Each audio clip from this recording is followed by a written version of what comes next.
So guys, before we get started, don't forget we do have that amazing discount code thanks to Tier 0 Games going on right now. And all you have to do is put in ZWGames5 to get 5% discount on your total order at tier0games.com. The links will be in the description below. What's up YouTube? Dad here from Z4Games, bringing you so much spice and my favourite deck of Dark Magician.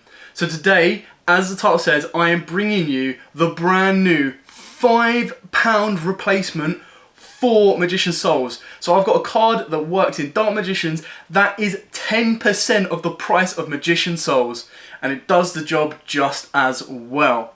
It did come out in Eternity Code, so while you're waiting, please smash the like button, hit the notification bell and subscribe so you do not miss out on any more videos like this. We also have our first episode of our podcast coming out this weekend as well, so check that out. Sit down, chill, relax, listen to us talk about all things Yu-Gi-Oh, including the main deck of Topic Eldritch as well. With that said and done, I know you've been waiting long enough. Let me take you through the Dark Magician profile that is actually done on a very, very tight budget and has a replacement for Souls at £5. So, let's go on with Dark Magician. My favourite deck that you should all know by now if you've watched the channel long enough. We are going to go with, of course, triple Dark Magician. Not much more needs to be said about this. You play your vanilla, your boss card, your main deck card at free. Simple as that. You've then got triple Magician's Rod. Again, a must-have at free. You need to play him.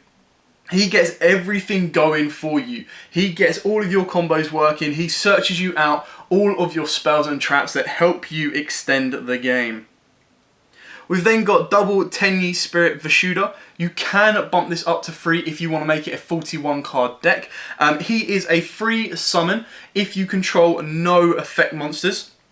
Then if you control a face-up non-effect monster, which Dark Magician is, you can send this card from your hand or field to the banish zone and target one of your opponent's cards and return it to the hand. It's also a level 7, it is also a dark, so if you play a lore, it is fodder for that as well. Very, very good tech card to play in this deck, and a lot of people forget that it can actually go from the hand. So if your opponent has got something that is stopping you doing something, you play Vishuddha. If they've got like skill drain out, not that it really matters too much about that, if they've got something like that, you just go, okay, cool.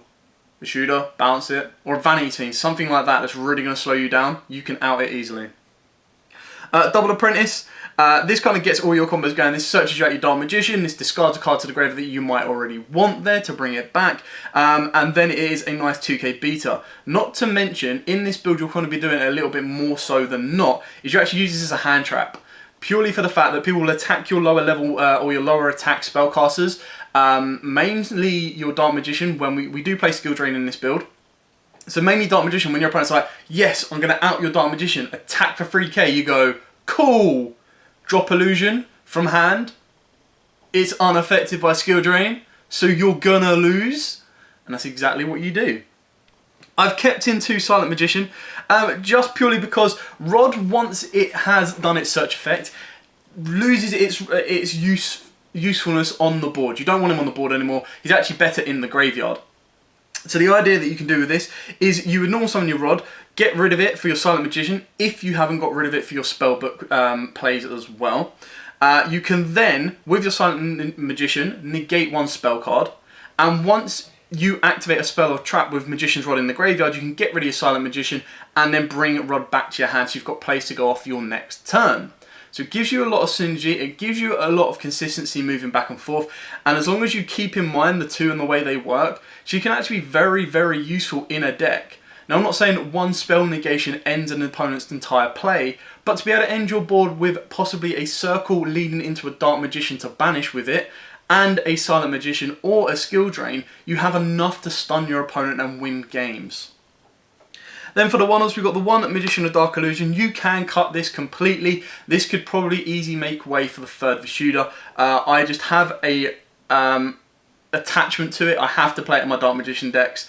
It does give you another little curve on your opponent. Is should you activate Eternal Soul but not have a Dark Magician in hand but have this in hand, you can technically special summon this, because as long as you activate Eternal Soul during your opponent's turn, this can then trigger and come down, and then that can then trigger Circle. So it does give you a bit of an out, but it can brick as well, so you have to be very, very careful.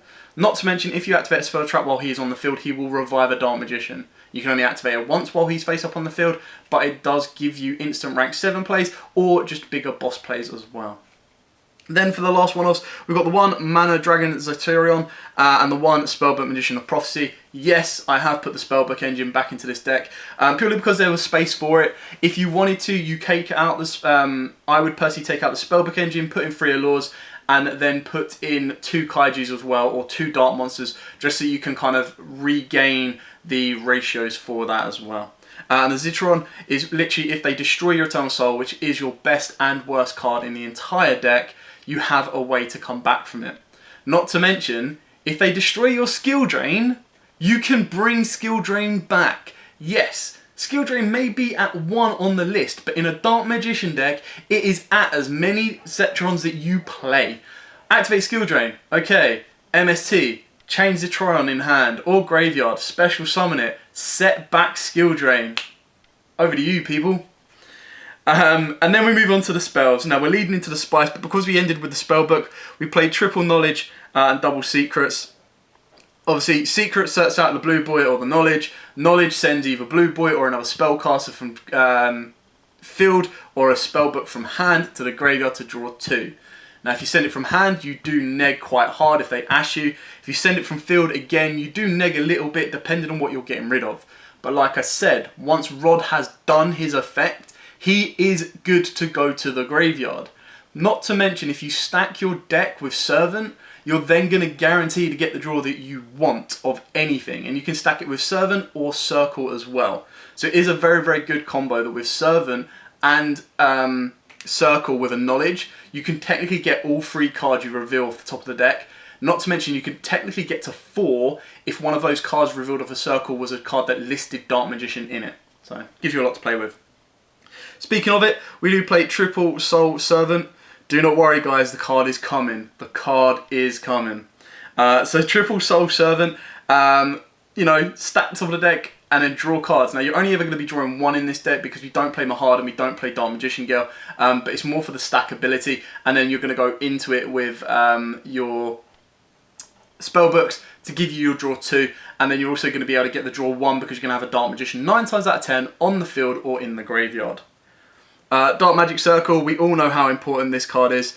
The fact that you get to look at the top 3 cards of your deck and then add a Dark Magician card from the top of the deck to your hand is incredibly important, and it gives you a lot of consistency, especially when you combo it off with Soul Servant. You can guarantee the stack you're gonna get. Then the fact that it banishes when a Dark Magician is summoned to the field, it really does give you a nice powerful out. It doesn't just target and destroy, it targets and banishes.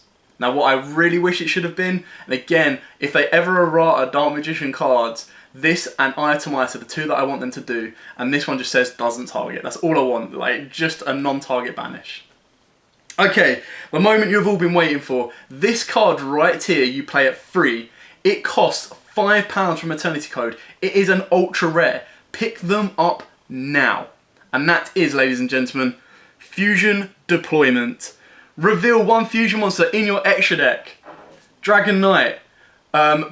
You got so much. The Dark Magicians. Dark Magician, the Dragon Knight. Dark Paladin. Any 3 of those, reveal from your extra deck and special summon from your hand or deck 1 of the fusion materials whose name is specifically listed on that card. You can't special summon monsters from the extra deck except fusion monsters the turn you activate this effect. Let me just check.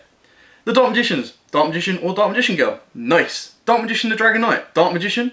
Nice. Dark Paladin. Dark Magician or Buster Blader. Now, Souls was predominantly used in a Dark Magician deck to do that exact same thing. Souls was there to send Dark Magician and summon Dark Magician. So why pay 50 quid for a card you can pay £5 for and do the exact same thing?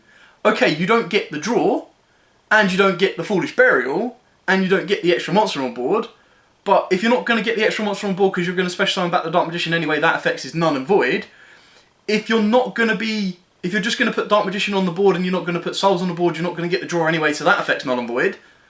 And if you're going to Foolish or Burial card when DD Crow's around, and it gets DD Crow'd, then that effect is null and void. So why not play Fusion Deployment? Yes, Ash is around, but if I'm going to get ashed on a £5 card, I'm going to feel a lot better than getting crowed on a £50 card. That is going to suck hard. So, £5 replacement for Magician's Souls. I'm telling you now, if you're a Dark Magician player right now, there is no excuse. Whether you actually put this in your deck or not, no excuse not to pick it up. It might drop to £3, but for right now, picking them up at a £5, definitely worth it in my opinion. And the extra deck is all around fusions, so you don't really care about locking yourself out or going into non-fusion monsters. Easy as that. The rest of the deck is still just as spicy, don't you worry. So for our fusion spells, we do play Double Eye of Timaeus, the one Magical Eyes fusion, because even with Verte Anaconda, you have access to this, which as long as the materials are in the graveyard, you're going to be able to make the Dark Magicians as consistently and as easily as you will do by searching out Secrets of Dark Magic. So let's put this in perspective for you. Let's say, off of your rod, you've opened up a very, very good hand.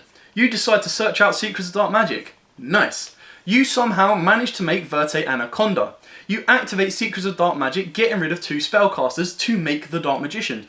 Or you go into the Dragon Knight. You then use Verte Anaconda's effect to send Magical Eyes Fusion to then summon the Dark Magicians or the Dragon Knight. Synergy. Easy as that. It's so good and works beautifully. And not to mention, when we get Dragoons, you can do it just as much. And Dark Magicians get an insane boss monster that I really hope they hit Verte Anaconda so that it's not generic. Or Red Eyes Fusion. Just don't make it generic and let only Dark Magician and Red Eyes players have it. I think that'd be great. So that's it for our fusions. Our last one-offs, Monster Reborn and Dark Magic Inheritance.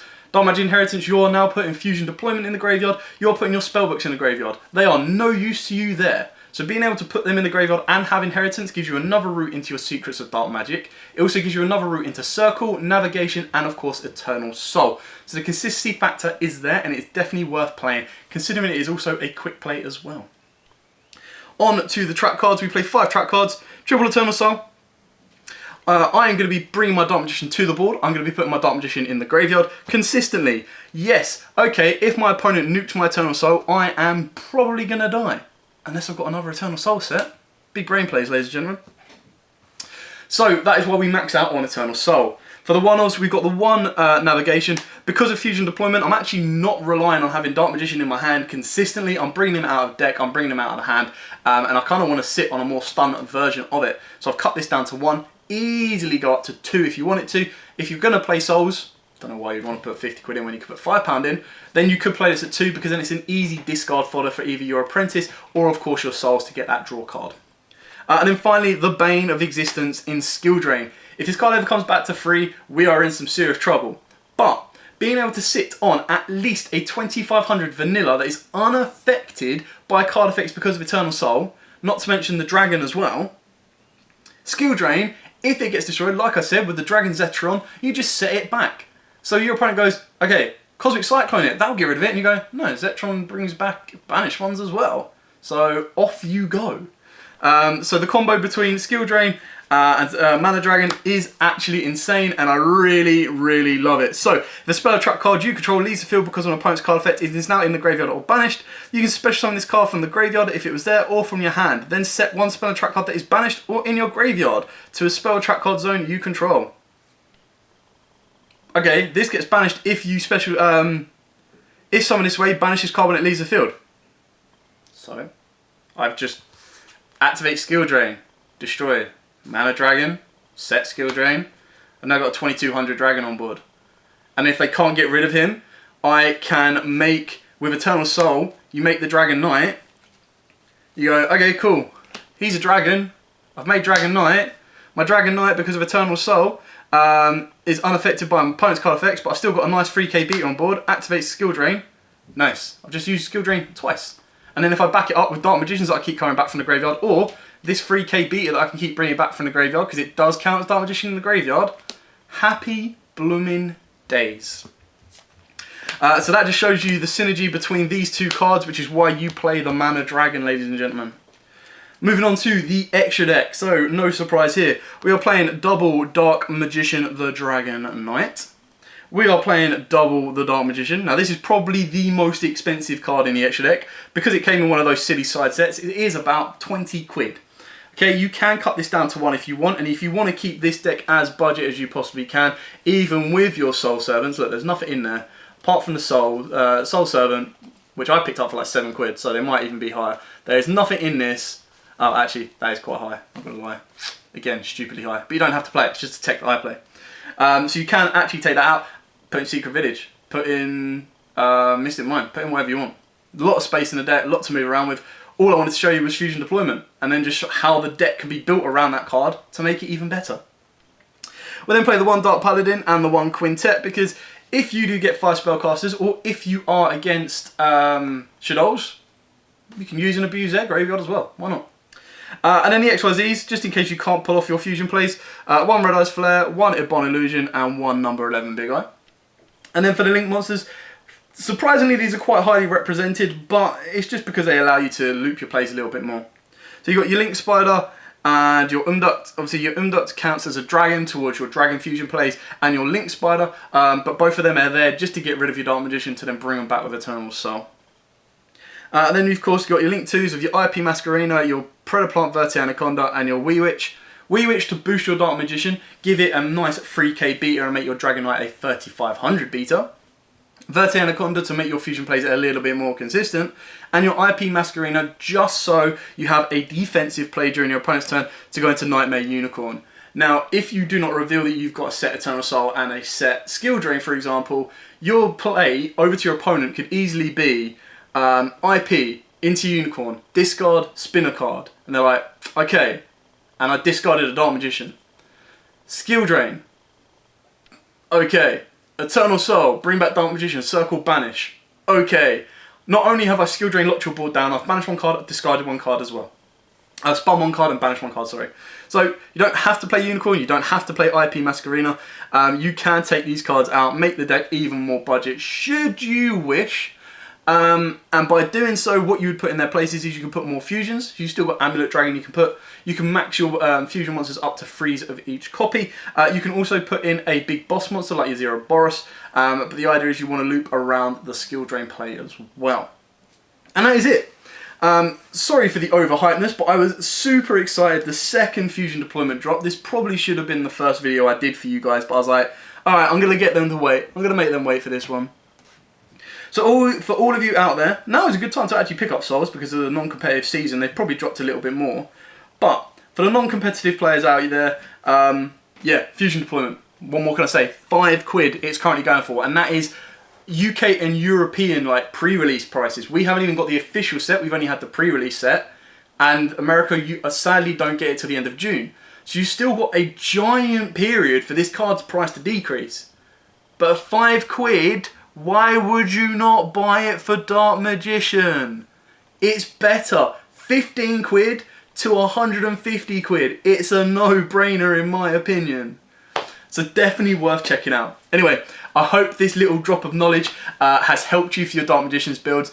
If you do have any Dark Magician techs you would like to share, please put them in the comments below. I am always excited to see how you guys decide to build your Dark Magician decks and how you adapt going forward as well. I would love one day to see Dark Magician in a top 8 of a big event, if not higher. I know that is wishing a lot, but it'd be very good to see how that deck goes, and hopefully I'll be one of the ones piloting it. But that is in my hopes and dreams as I sleep at night. Anyway, thanks for watching. Don't forget to like, comment, subscribe and share. Till next time guys, as always, happy dueling.